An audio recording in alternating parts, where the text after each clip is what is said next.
Anak-anak perempuan keluarga Tan memang luar biasa. Aura positif selalu melingkupi mereka. Baik hati dan ramah, setiap hari mereka tampil gembira dan bersemangat. Tidak heran teman mereka banyak sekali.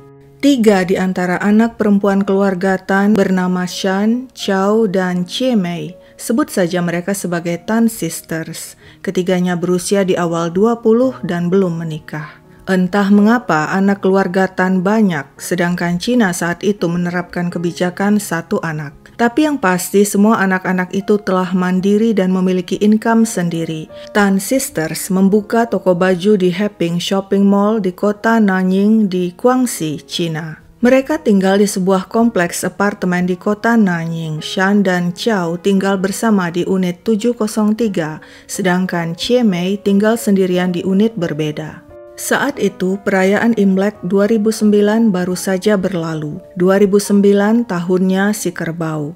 Kerbau yang punya karakter setia pada keluarga dan teman, bekerja keras serta bisa diandalkan seperti Tan Sisters. Mereka berharap di tahun 2009 toko baju mereka semakin maju. Setiap hari ketiga sisters bekerja, termasuk mempromosikan toko mereka lewat chat online yang saat itu mulai populer di Cina. Tapi suatu hari ada yang ganjil. Tan Sisters tidak terdengar kabar beritanya. Ayah mereka mencoba menghubungi namun tidak ada jawaban. Mungkin mereka sedang sibuk. Begitu pikir sang ayah. Namun ketika kemudian Mei, kakak tertua, menelpon adik-adiknya itu dan lagi-lagi tidak mendapat jawaban, dia pun mendatangi apartemen mereka. Sang kakak masuk ke unit 703 dengan kunci duplikat yang diberikan adik-adiknya kepadanya. Suasana unit tampak normal. Sang kakak Mei memutuskan menunggu adik-adiknya pulang. Tapi begitu dia menemukan 3 HP milik adik-adiknya berada di apartemen, dia yakin ada yang tidak beres sebab adik-adiknya tidak pernah pergi tanpa membawa HP. Sang kakak pun segera melaporkan hilangnya ketiga adik perempuannya itu kepada polisi. Potongan-potongan jasad itu dievakuasi untuk diperiksa oleh tim forensik. Hasilnya, potongan-potongan itu merupakan jasad 3 wanita muda. Tapi siapakah mereka? Hal pertama yang dilakukan polisi adalah mengecek database orang hilang. Baru-baru ini ada laporan hilangnya 3 wanita muda yakni Tan Sisters yang masing-masing bernama Shan, Chow, dan Chie Mei yang berusia di awal 20-an. Polisi segera menghubungi keluarga Tan dan menyampaikan penemuan 3 jasad wanita muda. Tes DNA pun dilakukan dan terbukti ketiga jasad yang dimutilasi itu adalah Shan, Chow, dan Chie Mei. Keluarga Tan shock. 3 anak perempuan mereka tewas dan dimutilasi dalam waktu bersamaan. Siapa yang begitu keji melakukan hal itu? Tan Sisters tidak punya musuh. Selama ini mereka dikenal sebagai gadis baik yang memiliki banyak teman. Sungguh ini seperti mimpi buruk. Berita perihal mutilasi Tan Sisters menggegerkan kota Nanying. Bahkan polisi pun terguncang sebab sebelumnya tidak pernah menghadapi kejadian sesadis itu di kota mereka. Apakah pelakunya seorang psikopat brutal yang ada di tengah warga, mengintai dan tengah bersiap melakukan pembantaian selanjutnya? Warga kota Nanying ketakutan. Setiap hari mereka waspada dan berjaga-jaga, khawatir si pembunuh beraksi lagi. Polisi harus bergerak cepat menemukan si pelaku, tapi tidak semudah itu melacaknya.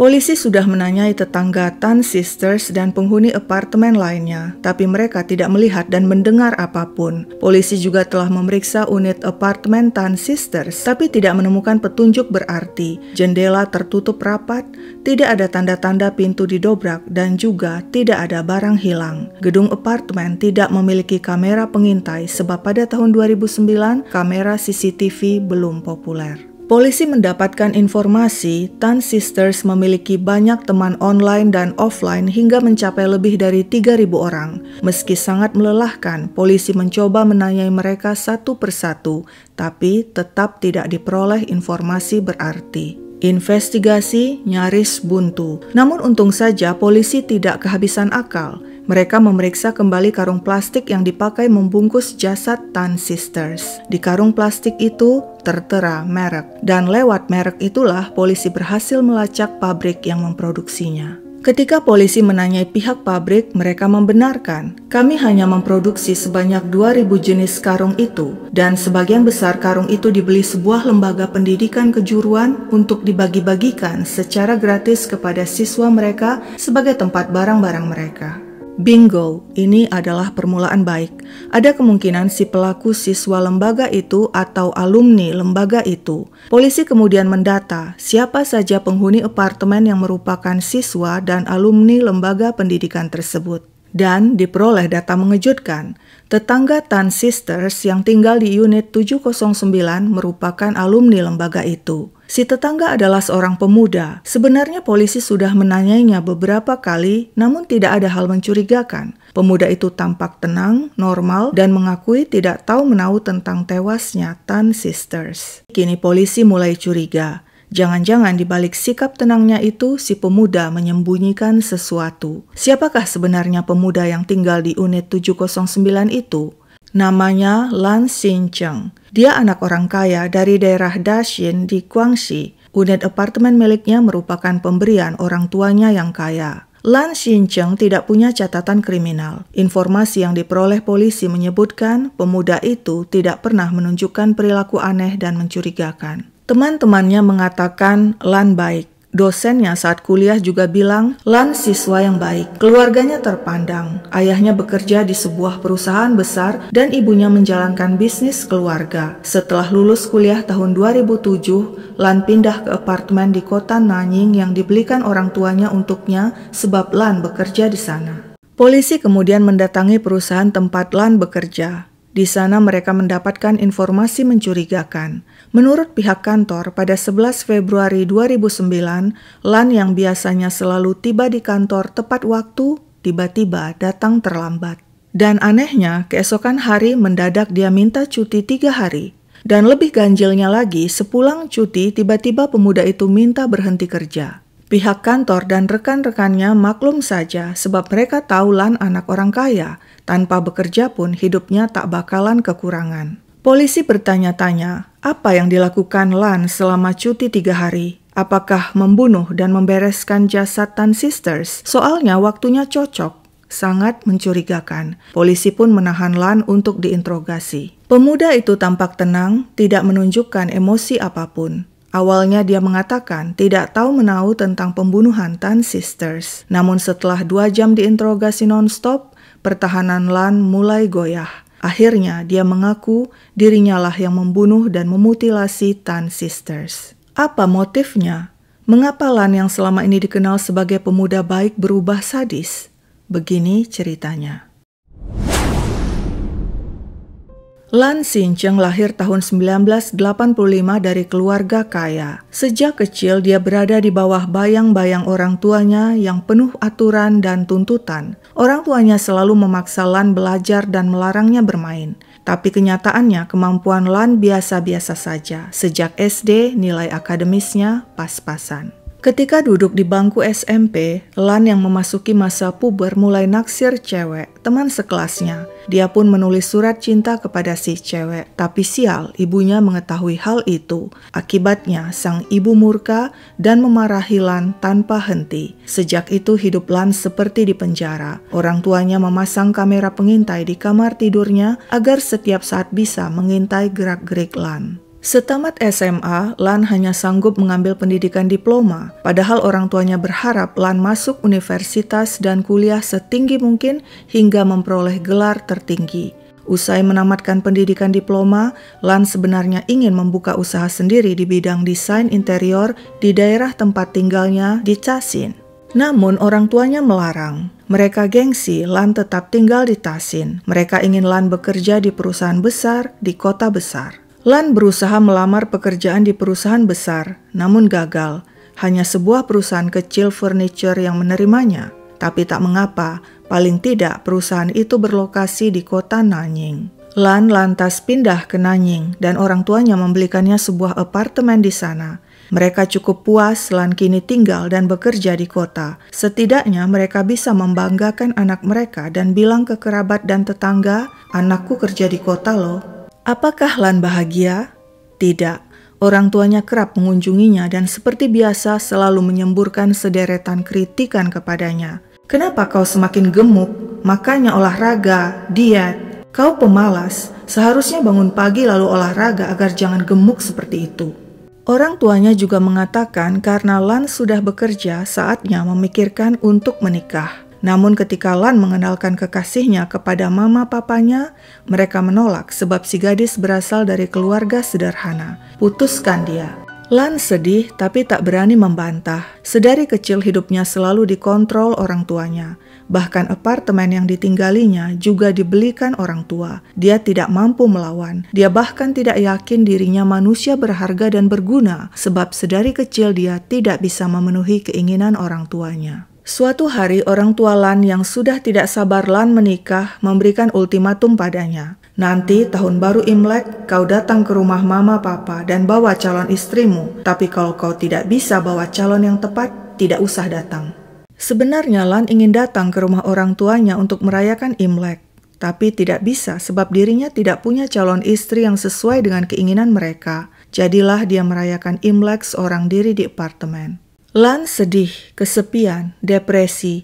Dia merasa dunianya semakin gelap. Dia ambil buku hariannya, satu-satunya tempat dirinya mencurahkan galau. Di sana dia tuliskan perasaannya. Saat ini hatiku kacau balau. Aku telah berusaha sekuat mungkin, tapi aku gagal memenuhi keinginan mama papa. Saat ini aku hanya ingin mabuk dan jadi bad boy.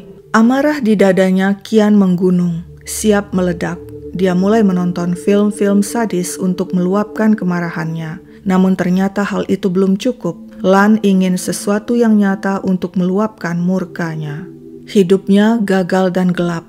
Setiap hari yang ada hanya rasa murung dan sedih. Tidak seperti tetangganya di unit 703. Dua gadis yang selalu tampak ceria dan bahagia. Setiap hari mereka berangkat kerja dengan penuh semangat dan pulang kerja tetap gembira. Lan kerap mendengar mereka mengobrol dan tertawa, seolah tak ada masalah di dunia ini. Keluarga dan teman-teman mereka juga kerap berkunjung. Pemuda itu benci, marah, mengapa ada orang yang terlalu bahagia, sebaliknya hidupnya terpuruk seperti ini. Lan lantas menyiapkan segalanya. Dia akan bikin kedua gadis itu merasakan hidup tidak melulu tentang terang dan bahagia. Hidup ini juga penuh kegelapan, kebencian, dan kesedihan. Pisau lipat, martil, dan pepper spray, itulah benda-benda yang disiapkannya untuk menciptakan kegelapan. Pada malam 10 Februari 2009, sekitar 2 minggu setelah Imlek, Lan mendengar dua gadis penghuni unit 703 pulang. Mereka adalah Shan dan Chow. Lan mulai beraksi. Dia turun ke lantai 1 dan membuka kotak sekring dan mematikan aliran listrik ke unit 703. Lalu dia kembali ke unitnya dan mengintai dari lubang intip.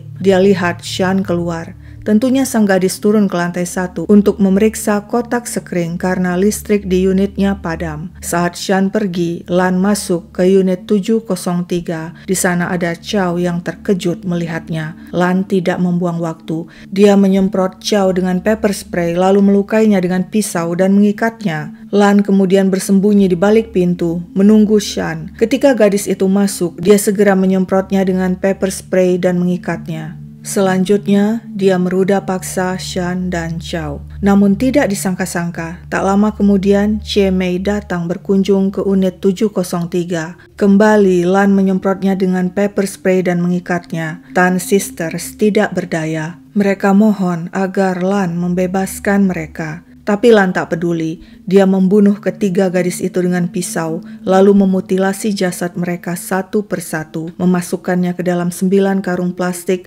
dan membuangnya di lahan kosong. Unit 703 seperti ladang pembantaian, namun Lan bertindak cepat dan membersihkannya sehingga seisi unit tampak normal. Demikianlah pengakuan Lan Xincheng tentang aksi sadisnya pada polisi. Pemuda itu menangis dan minta maaf pada orang tuanya sebab telah mengecewakan mereka. Anehnya, dia tetap hormat dan sayang pada orang tuanya yang selama ini selalu merendahkan, membuli, dan mengontrol hidupnya. Kasus pembunuhan Tan Sisters pun disidangkan. Tiada ampun bagi kekejaman Lan Xincheng. Hakim menjatuhkan vonis mati baginya. Lan banding, namun ditolak. Pemuda itu menyampaikan 3 permintaan. Pertama, dia ingin bertemu keluarganya sebelum dihukum mati. Kedua, dia berharap keluarga Tan memaafkannya agar vonis matinya dibatalkan. Lan mengatakan dia masih muda dan ingin memperbaiki diri. Ketiga, Lan mengatakan kalaupun akhirnya dia dihukum mati, maka dia ingin menyumbangkan organnya untuk orang-orang yang membutuhkan.